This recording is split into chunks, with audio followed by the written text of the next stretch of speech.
Hello साथियों, नमस्कार सभी को। मैं पवन गालियान आप सभी का स्वागत करता हूं अपने यूट्यूब चैनल पर जिसका नाम है इंग्लिश विद पवन गालियान। और आज की वीडियो बड़ी इंटरेस्टिंग होने वाली है कि आज की वीडियो में मैं लेके आया हूं like my life history, my history of becoming an English teacher from Haryanvi background. Haryanvi background से लेके इंग्लिश टीचर बनने तक का सफ़र, मेरी जो कहानी है, जर्नी है, वो कैसे आज मैं एक इंग्लिश टीचर बन पाया हूँ। I will discuss with you people. तो जो प्रॉब्लम एक कॉमन इंसान को आती है इंग्लिश सीखने के दौरान, वो सभी प्रॉब्लम्स मुझे भी आई। जर्नी स्टार्ट होती है 2009 से। उस टाइम पर मैं 10th क्लास में था।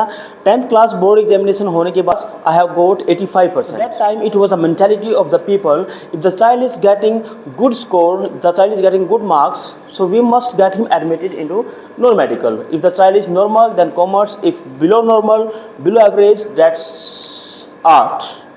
तो 85% उस टाइम पे एक अच्छी खासी परसेंटेज मानी जाती थी। तो उसी को कंसिडर करते हुए मेरे पेरेंट्स ने मेरा एडमिशन करवा दिया गीता स्कूल समालखा में in science stream in 11th class. पूरा साल क्लास गई, पूरा साल मैं जो है क्लास में बैठा रहा, लेकिन कुछ पल्ले नहीं पड़ा। क्यों नहीं पड़ा? क्योंकि I had studied through Haryana board, so everything was like beyond my reach in 11th class. 11th class में जैसे ही मैंने साइंस स्ट्रीम ली तो केमिस्ट्री, फिजिक्स, मैथ्स सब कुछ इंग्लिश में आ गया। मैंने मैथ्स पढ़ रखा था हिंदी में, साइंस पढ़ रखी थी हिंदी में, लेकिन इन 11th class there was nothing in Hindi, everything was in English. Teacher आते क्लास में, पूरा साल क्लास देख के चले जाते, सब कुछ ऊपर से जाता रहा, दिमाग में कुछ पल्ले नहीं पड़ा। तो देखते देखते जब एग्ज़ाम का टाइम आया, सो आई गोट फेल्ड। मैं फेल हो गया 11th क्लास में, और स्कूल वालों ने मुझे जो है 12th क्लास में प्रमोट करने से मना कर दिया। बट मैंने जिद करके दोबारा फिर से 12th क्लास में आर्ट्स ले ली, ठीक है। और आर्ट्स लेके मैंने अच्छी पढ़ाई, I could get 83% in 12th class again. दोबारा फिर से मैं 83% जो है ले आता हूँ।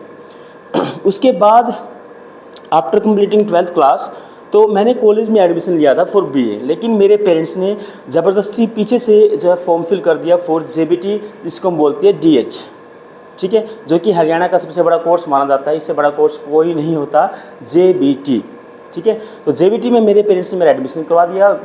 और आफ्टर स्पेंडिंग 3 years इन जेबीटी, उसके बाद मैंने सोचा कि मैं इंग्लिश की तरफ ही जाऊँगा। Then I thought of like BA in English honours, ठीक है, क्योंकि इंग्लिश के फील्ड में जाना था। तो इंग्लिश से रिलेटेड कुछ भी कोर्स था तो मैं उसको सर्च कर रहा था, तो मुझे पता लगा इंग्लिश ऑनर्स के बारे में। तो after JBT, after DEd, I took admission in IBPG college Panipat in BA English honours, ठीक है। तो उस टाइम से मेरी जर्नी जो है बिल्कुल अच्छे से स्टार्ट हो चुकी थी। From first year I started writing all the words in my notebook. मैंने अपनी एक खुद की नोटबुक बनाई, एक खुद की डिक्शनरी कंपोज की। जो भी कुछ वर्ड्स मेरे सामने आता, सपोज मैं एक बिस्किट का पैकेट खा रहा हूँ और बिस्किट के पैकेट पे जो भी कुछ लिखा हुआ है, I used to get the meaning of each and every word, ठीक है। मुझे जहाँ कहीं पे भी कुछ भी कंटेंट लिखा दिखाई देता तो मैं उसको वैसे नहीं जाने देता था, उसका मीनिंग पता लगाए बिना उसको मैं अपनी नोटबुक में लिख लेता था, और उन वर्ड्स को मैं बार बार रिपीट करता रहता था। By the passage of time I found that my vocabulary was enriched. तो this how I enriched my vocabulary. फिर मैंने कुछ दिन इंग्लिश न्यूज़पेपर पढ़ा, वहाँ से भी मुझे बहुत सारे वर्ड्स मिले, ठीक है। तो वर्ड्स के पीछे भागना, idioms, phrase, vocabulary, antonym, synonym, तो ये मेरी हैबिट बन चुकी थी। And I was getting interest. कोई ऐसा नहीं था कि कोई फोर्सफुली मुझे काम करवा रहा है, मेरा खुद का इंटरेस्ट पैदा हो गया था। एक मन में कसक थी कि 11th क्लास में मैं इंग्लिश की वजह से फेल हुआ था, तो इंग्लिश जो मेरी वीकनेस थी, मुझे उसको अपनी पावर बनाना है, उसको मुझे अपना हथियार बनाना है। तो उस वीकनेस को हथियार बनाने का जो सफ़र है वो इतना आसान भी नहीं था।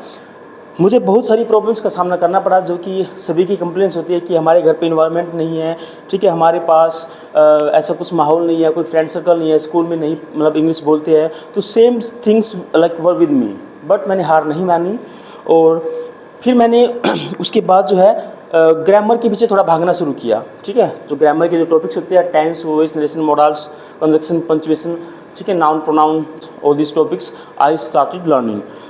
मैंने बुक्स पढ़ी इनके लिए मैंने यूट्यूब वीडियोस देखी, अपने कॉन्सेप्ट्स क्लियर किए, ठीक है। उसके बाद फिर मैंने कुछ दिन, I think near about 6 months, I joined English academy in Samalkha. That was जैनलैब English academy run by mister Prajan Mehra sir. तो मैं उनको अपना गुरु मानता हूँ, मिस्टर प्रजान मेहरा सर को। अगर सर मेरी वीडियो ही देख रहे हैं तो sir, I would like to say thanks, whatever I am right now just because of you, thanks so much sir. उसके बाद after taking coaching classes for English for 6 months, मुझे बहुत कुछ वहाँ से भी जो सेंटेंस फॉर्मेशन, सेंटेंस कैसे बनाने हैं, ठीक है, एक सेंटेंस का पैटर्न क्या होता है, total 6 types of sentence, positive, negative, interrogative, WH question word, negative plus WH question word, means all these things I was getting aware slowly, and by the passage of time I found that I had the enough understanding of English language. मैं English को अच्छे से समझने लग गया था।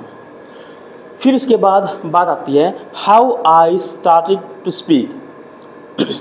तो एक बार मैं मोबाइल यूज़ कर रहा था तो मैंने वैसे ही सर्च कर लिया इंग्लिश टॉक टू स्ट्रेंजर। मैं सोच रहा था कि कोई एक ऐसी ऐप मिल जाए जिस पे मैं घर बैठे किसी से भी बात कर सकूँ अपनी इंग्लिश को इम्प्रूव करने के लिए, क्योंकि बात करने के लिए कोई होता नहीं था, ना परिवार में, ना फ्रेंड सर्कल में, ना आसपास। तो एक ऐप मैंने ढूंढी जिसका नाम था इंग्लिश टॉक टू स्ट्रेंजर। तो उस ऐप पर जो है रैंडमली कॉल कहीं से कहीं भी कनेक्ट हो जाती है, 24 आवर्स कोई ना कोई वहाँ पे ऑनलाइन होता है। तो वहाँ पर मैंने काफ़ी सारा टाइम स्पेंड किया। डेली मैं वहाँ पे एटलीस्ट 30 मिनट्स, 40 मिनट्स, 1 आवर ऐसे करके मैं स्पेंड करने लग गया, जिससे मेरे अंदर जो है कॉन्फिडेंस बिल्डअप हुआ और जो मेरा प्रोनाउंसिएशन, एक फ्लो, एक्यूरेसी, रिदम इंग्लिश का, एक tone, pinch, everything means started getting improved. धीरे धीरे करके जो है एक अच्छी इंप्रूवमेंट आने लगी। तब मैंने एक स्कूल ज्वाइन किया। My first school was Mahavati sports school. तो महावटी जो कि एक गाँव है, मेरे गाँव से आई think near about 5 to 6 kilometre away. मैं जो सबसे ज़्यादा अपने आप को जो इंग्लिश में निखारने की अगर बात करूं, जो सबसे ज़्यादा काम किया वो किया स्कूल ने, क्योंकि स्कूल में बच्चों को पढ़ाने से पहले मुझे खुद की तैयारी उनसे कई गुना ज़्यादा करनी पड़ती थी। कहीं ऐसा ना हो कि कोई बच्चा कुछ ऐसा क्वेश्चन पूछ ले कि मैं उसमें उलझ जाऊँ और मैं इंसल्टेड या फिर ह्यूमिलिएटेड फील करूँ, ठीक है। तो इस चीज़ से बचने के लिए मैं हर एक टॉपिक को डीपली तैयार करके जाता, वो बच्चों को पढ़ाता, पहले खुद पढ़ता फिर बच्चों को पढ़ाता, ठीक है। तो ऐसे कर करके मेरे खुद के जो कॉन्सेप्ट्स हैं वो और भी ज़्यादा बेटर जो है और भी ज़्यादा ग्रूम हो गई, ठीक है।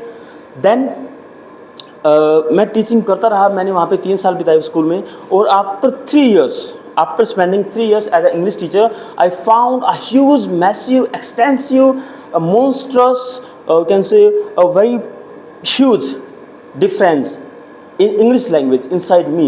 I found that I was able to speak every kind of sentences with no hesitation. So that time onwards, I never looked backside. I kept on moving ahead. Okay.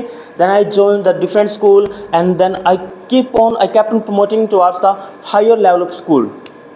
Every year, हर 1 या 2 साल में मैं जो school switch कर देता था, और ऐसे कर करके मैं जो है एडवांस स्कूल यानी कि जो हाईली रेप्यूटेड स्कूल है in our locality, in Panipat, in Sonipat, तो मैंने वो स्कूल ज्वाइन किए, like DAV school and saint Xavier's high school and Shri Chaitanya Techno.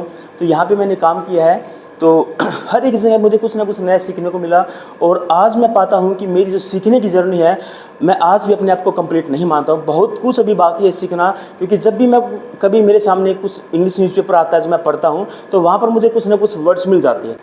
तो मैंने जो रियलाइज़ किया, तो मैंने पाया कि इंग्लिश जो वोकैबुलरी है वो एक समुंदर है, और उस समुंदर में से आप जितना पानी निकालोगे उतना ही कम है। तो हमें इतना पानी चाहिए जितना हमारी प्यास है, ठीक है। तो हमें सिर्फ उन वर्ड्स को इकट्ठा करने की ज़रूरत है जो हमारी डे टू डे लाइफ में यूज़ होती है। हम डेली लाइफ में जो है हम जब कन्वर्सेशन करते हैं तो ऑलमोस्ट 80 to 90% वर्ड्स कॉमन ही होते हैं। हम बार बार उन्हीं वर्ड्स को रिपीट करते हैं। हमें बस उन वर्ड्स की नॉलेज लेनी है, उनको अपने माइंड में एसिमुलेट करना है। Then we won't get any difficulty, we won't face any obstacles और hurdles while speaking English language.